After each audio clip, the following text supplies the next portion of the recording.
नमस्कार, मैं Neha MP news के खास सेगमेंट न्यूज़ रूम में आपका स्वागत करती हूँ। आज हम आपसे बात करेंगे मध्य प्रदेश की तमाम छोटी बड़ी खबरों पर। तो चलिए न्यूज़ रूम की शुरुआत करते हैं। सबसे पहले मध्य प्रदेश में नगरीय निकाय चुनाव में बीजेपी की ऐतिहासिक जीत मिली है, जिसके बाद सीएम शिवराज सिंह चौहान ने मामा की चाय अपनों के साथ कार्यक्रम के जरिए भोपाल की जनता से चाय पर चर्चा कर रहे हैं। और सीएम शिवराज ढोल ताशे और आतिशबाजी के साथ स्वागत किया गया। महापौर मालती राय और जनता ने उनका जोरदार स्वागत किया। उन्होंने चर्चा में कहा कि कोई भी किसी योजना के लाभ से वंचित ना रह जाए।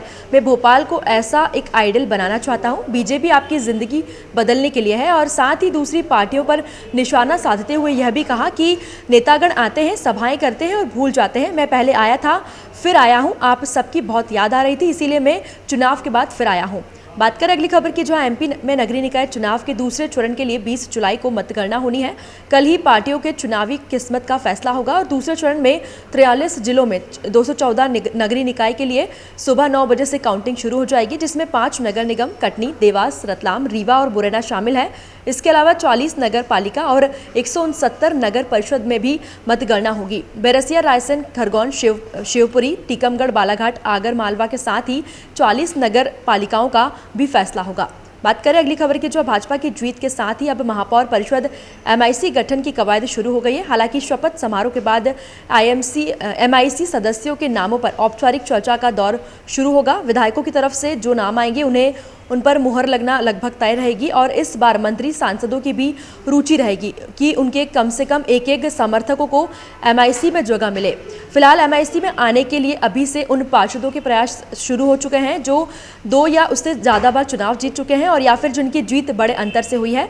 और इस बार विधानसभा क्षेत्र क्रमांक 1 में 2, विधानसभा 2 में से 2 और 3 से 1, 4 से 2 और 5 से भी 2 और राव से 1 सदस्यों को बनाया जाएगा। और वहीं आपको बता दें कि निगम चुनाव में परिणाम के बाद अब शपथ विधि कार्यक्रम को लेकर भाजपा में कवायद शुरू हो गई है। भाजपा की कोर कमेटी शपथ की तारीख, स्थान और बाकी सारे बिंदुओं पर निर्णय लेगी और संभावना है कि मुख्यमंत्री शिवराज सिंह चौहान और प्रदेश अध्यक्ष वीडी शर्मा भी शपथ विधि में शामिल होंगे। बात करें अगली खबर की, जहां चुनाव परिणाम को लेकर पीसीसी चीफ कमलनाथ ने निकायवार समीक्षा करेंगे और उन्होंने निकायवार रिपोर्ट मांगी है। जिला कांग्रेस इकाई और प्रभारियों से एक निकाय का प्रतिवेदन तैयार करने के लिए कहा गया है। नगरीय निकाय चुनाव के परिणाम के आधार पर विधायकों के प्रदर्शन की भी रिपोर्ट मांगी गई है। और कमलनाथ ने विधायक दल की बैठक में सभी विधायकों को स्थानीय निकाय के चुनाव को गंभीरता से लेने के निर्देश दिए थे। विधायकों को भी निकाय चुनाव की जिम्मेदारी सौंपी गई थी। रिपोर्ट आने के बाद अगले महीने बैठक होगी। बात करें अगली खबर की, जो मध्य प्रदेश के कटनी नगर निगम में कल दूसरे चरण की मतगणना होनी है, जिससे पहले पुलिस ने कचरा कलेक्शन कंपनी के प्रोजेक्ट मैनेजर के पास 25 लाख रुपए पकड़े हैं। आचार संहिता लगी हुई है। इसके चलते कोतवाली पुलिस हर चेक पॉइंट पर वाहनों की चेकिंग कर रही है। कोतवाली पुलिस ने जगन्नाथ चौक के पास उन्हें पकड़ा है। और दरअसल सागर से कटनी आ रहे MSW के प्रोजेक्ट मैनेजर की कार तलाशी गई, जिसमें कार में 25 लाख रुपए से ज़्यादा नगद मिला है। प्रोजेक्ट ने इन पैसों का ब्यौरा नहीं दे पाया है, जिसके बाद पुलिस ने पैसों को जब्त कर लिया है। बताया जा रहा है कि प्रोजेक्ट मैनेजर पैसों को लेकर कटनी के कर्मचारियों को देने आए थे और लेकिन ट्रैकिंग में पुलिस ने धर दबोचा। पुलिस ने मामले की जानकारी आयकर विभाग को भी दी है।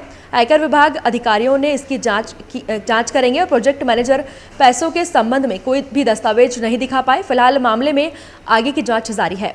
बात करें अगली खबर की, जो मध्य प्रदेश में हो रही भारी बारिश से नर्मदा, ताप्ती, बेतवा, शिप्रा सहित कई नदियां उफान पर हैं। छोटी नदियां और नाले भी चढ़े हुए हैं। नदी के निचले इलाकों में बाढ़ के हालात हैं और बैतुल के पास सुखतवा नदी में बाढ़ से अस्थायी पुल का कोना बह गया। इस वजह से भोपाल नागपुर हाईवे 11 घंटे तक बंद रहा। खंडवा में अबाना नदी में उफान आने से किशोर कुमार समाधि स्थल और इंदौर रोड तक पानी आ गया। मौसम को देखते हुए खंडवा प्रशासन ने मंगलवार को स्कूलों में क्लास 1 से 8वीं तक के बच्चों की छुट्टी घोषित कर दी है। तवा डैम से छोड़े जा रहे पानी 32 किलोमीटर आगे नर्मदापुरम शहर के पास बांद्राभान में नर्मदा नदी में मिलता है। इससे हरदा, देवास, सीहोर, खरगोन, बड़वानी के नदी किनारे बसे गांवों में का बाढ़ को खतरा रहता है। प्रदेश में अब तक 21% बारिश हो चुकी है और साथ ही आगे और होने की उम्मीद है। फिलहाल अभी के लिए इतना ही। और भी खबरों के लिए देखते रहिए एमपी न्यूज। एमपी की नब्ज, एमपी का हाल, मध्य प्रदेश की हर खबर एमपी न्यूज टीवी के साथ। लगातार खबरों के लिए सब्सक्राइब करें हमारा YouTube channel MP news TV. Latest updates के लिए बेल आइकन दबाना जरा भी न भूलें।